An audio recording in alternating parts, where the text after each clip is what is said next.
咁今次小組新歌揼咧，我哋揾咗 T 媽做監製啦。之前 Mirror 團歌嘅時候都有幾次同佢合作，都幾有火花喎。咁就不如今次小組歌揾下佢，睇下有冇啲咩新搞作玩下咯。我覺得今次呢首歌幾符合到我哋揈小組嘅氣氛同感覺嘅。點解想揾周耀輝老師填詞呢？就因為今年睇 Coldplay 演唱會嘅時候，Marv 做嘉賓唱 Replay 嘅時候嘅廣東話改詞版，其實就係由周耀輝老師填。咁就我睇到嘅時候，我覺得哇，好精彩，然後佢詞我都覺得寫得好靚，好有型，所以就想揾周耀輝老師試下合作。咁無論係第一次嘅揈啦，或者今次嘅揼啦，你聽到就可能大概會對嗰個視覺上有啲想像。咁亦都唔排除之後可以出更加多嘅動作嘅歌曲出嚟，一個系列。咁我會覺得呢個將會係一件幾得意嘅事。6月28號就係我哋 WTF 嘅演唱會啊！咁今次跳舞嘅部分咧係比我想象中多嘅，跳舞嘅舞步算係橫跨咗好多唔同嘅年代咯，由70年代去到而家20年代嘅舞步都有啊！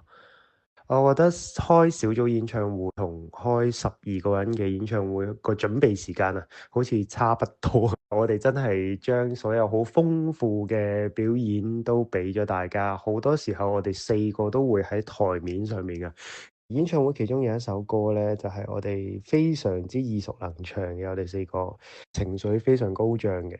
當我哋情緒都好高漲嗰陣呢，就會失控到個程度係我哋要撳住大家。今次我覺得最大嘅驚喜其實係我哋選嘅歌曲，因為好多歌曲我估應該係好多人都估唔到我哋會揀。我哋係會有講嘢嘅部分嘅，大家入嚟睇下咪知咯。我覺得暫時排練最難嘅嘢就係呢一個體能，因為佢好多 part 數嘅歌串連埋一齊，其實都幾長時間，又要唱歌，又有啲可能要跳舞，體力應付今次都需求都幾大。而家我哋狀態係有嘅，體能係喺度嘅，希望可以勝任到。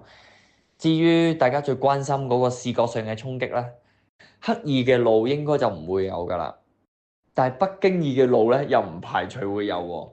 演唱會入場觀眾有咩要準備？我覺得一定要聽熟咗我哋首新歌先啦，咁先至可以喺個演唱會玩到盡噶嘛。咁如果有熒光色衫嘅朋友咧，都可以着熒光色嘅衫，着咗咧你就會知道到時有幾多驚喜同着數噶啦。